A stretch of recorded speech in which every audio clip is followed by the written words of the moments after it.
What's up guys, my name is FyReO, welcome back to the channel. So before we go ahead and start getting into this video on how you can actually get to level 100, being any type of player, you can be really good at the game, or you could be really bad, or you could be average. It doesn't matter, you can get tier 100 this way. It is 100% confirmed like method. It's an AFK method, so you basically don't have to do anything. We're just going to get into that video here in a second, but first I just want to say, if you guys could please use my supporter creator code.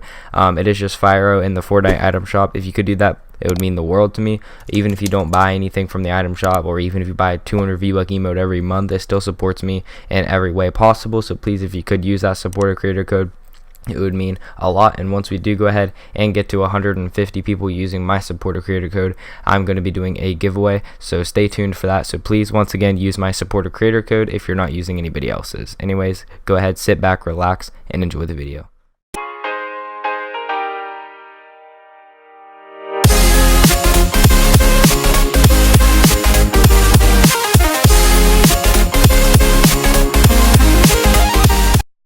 What is up guys, my name is FyReO, welcome back to the channel. So today guys, I'm actually going to be showing you a very easy and simple method you guys can use to go ahead and get level 100 within Season X of FORTNITE Battle Royale. Now this actually works for any season, but obviously right now as I'm recording this video, it is Season X.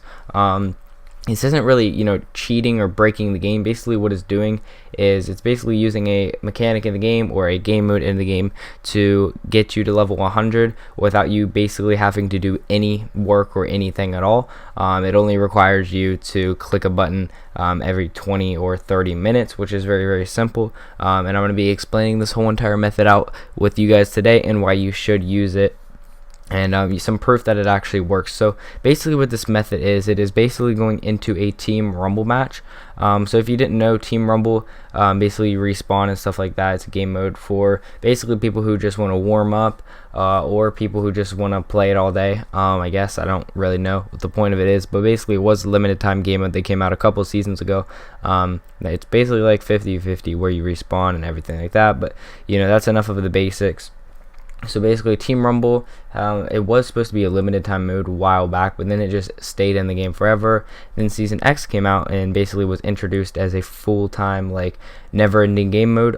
So basically what that means is, like, because there was challenges when the Season X first came out, which meant Team Rumble basically can't disappear for the whole season, because let's say people don't get the Team Rumble challenges done by the end of the season, they have to still get the challenges done. So that basically means Team Rumble is going to be here the whole entire season, which means you are guaranteed to be able to use this method and Team Rumble will not disappear. So it is 100% going to be in the game. It will not disappear. It is not a limited time mode. But now that that's out of the way, I just wanted to clarify that, in case people said that it was going to disappear or it's a LTM or something like that.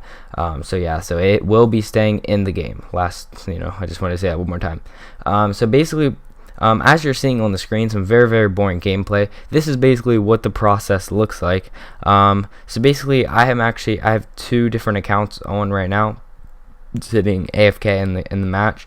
One of them being one of my friend's account, Uzi Turtle Man, and then the other one being my account, because if you did not know, I have a PlayStation and Xbox. If you have not seen my setup video, make sure to go check that out if you want to. But yeah, so I have a PlayStation and an Xbox. So what I do is I go on my PlayStation on my friend's account, and then I also go on my Xbox on my account, and then I ready both of them up at the exact same time, like while we're in a pregame lobby, and I ready them up so we go into the match. Now why I do this is because you get obviously friend XP boost if you have friends in your party. So I don't think it changes with squads, because I was in a game with 3 people and I was still getting the same amount of XP as I was with 2 people. So you do not have to have 3 people or 4 people with Battle Pass. It will not increase your XP from what I know, because I've looked at it. I've done it with my other friend and I haven't seen any difference in XP, so I don't think it's worth doing that with 3 people unless you really want to. So 2 accounts or 2 people is perfectly fine. Or you can also do it by yourself as well. It works really well by yourself. I'm actually going to be saying all the different XP amounts for each different possible way here in a second after I go over basically how this works. So basically what you want to do to actually go ahead and use this method, or to do it, basically let's say you want to watch YouTube, or what I do is I watch Netflix.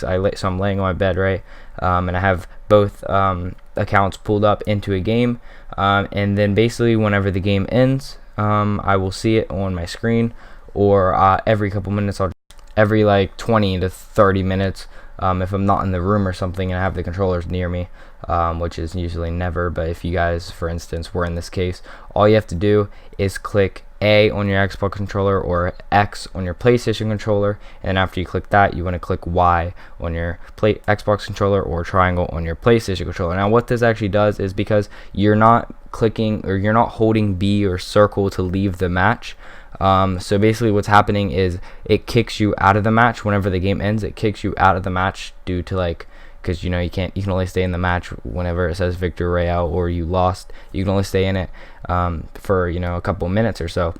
So what this actually does when you hold, or since you're not holding B or circle, it kicks you out of the match due to network error. It will say like network error or something like that. And to get that message to go away, you have to click A or X on the PlayStation controller. So you have to actually click that, because you can't just click Y and it won't like ready up. So you do have to actually click A and then Y, or X and then triangle.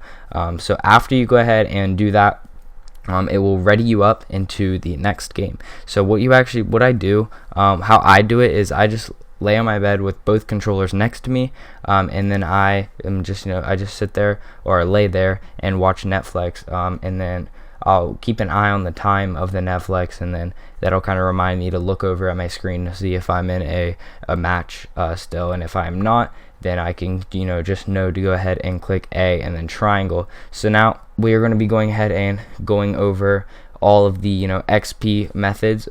If you are really good at the game, I suggest don't do this. I suggest just stick to squads. That is obviously self-explanatory. That is obviously the best way. All you have to do is win matches, and you get 2,000 to 3,000 XP per game. That's if your squad has middle battle pass to max battle pass. You can get up to 3,000 XP a game. And then with duos, it's like 2,500 XP a win. Like middle tier battle pass, like tier 50 to 60. I don't know about the tier 100. It's probably around 3,000. And then solo, it's around 1,500 to 2,000 around tier 50 to 60. So if you can't get wins, I recommend just going into Team Rumble. Or if you can get wins and you just don't feel like playing, just do this. Why not? You know what I mean? I do this every night until I fall asleep. Just because why not? You know what I mean? When you could be just doing the work of clicking Y on my Xbox controller to go into a match to get XP a game. So I'm going to go into the different amounts of XP now in Team Rumble, which is obviously the most important. Sorry for going rambling for so long. I'm just trying to get in depth for you guys. So basically, XPs vary obviously with the different amount of players, 1 and 2 players, 3 to 4 players don't change anything. So we're just going to be going over the different types of 1 to 2 players. So if you are doing it solo and you lose the game in Team Rumble, you get around 600 XP if you are tier 50, or if you're tier 50 to 60, you get around 600 to 700 XP. And if you are max tier, you'll get around 800 XP, maybe 900. But if you are around tier 50 to 60 and you win the game, and remember this is for solo, if it's just you in the Team Rumble match, then you will go ahead and get around, if you do win, you get around 900 XP, 800 to 900 XP, or a very, very, very low 1,000, or near 1,000. I personally have never seen the number 1,000 whenever I was doing it solo. So yeah, it's up to like 900, 960. And then if you are doing it with a friend, you get about 900 to 1,100 if you lose the game, and if you win the game, then you get 1,400 XP to 1,500 XP. So it's I highly recommend it. And if you actually do choose to play and get kills, you can get up to 8 kills, which will give you an extra 100 XP plus another 50 XP. So you can get an extra 150 XP from actually playing and getting kills, because you get 50 XP for getting 1 elimination, or at least an elimination, and then you can get if you get a maximum of 8 kills, it gives you the max XP per kills, which is 100, an extra plus 100. So that's basically all the different XP variants that you can actually get with this method. Sorry for rambling so much. I'm sure you guys still aren't even watching this video. If you are, you're an absolute legend. Thank you guys so much for watching this video. If you do want to support me for absolutely free, please consider using my supported creator code. It's just FYREO in the Fortnite item shop. Also, if you did enjoy this video by any chance, if you could please go ahead and drop a like. It takes 2 to 3 seconds out of your day, maybe even 5. Also, guys, if you do want to go ahead and subscribe to my YouTube channel, obviously I'm not going to force you to, but if you do want to, please consider subscribing to my YouTube channel and also turning on post notifications. Thank you guys so much for watching. I'll see you guys in the next one. And don't forget to keep slaying.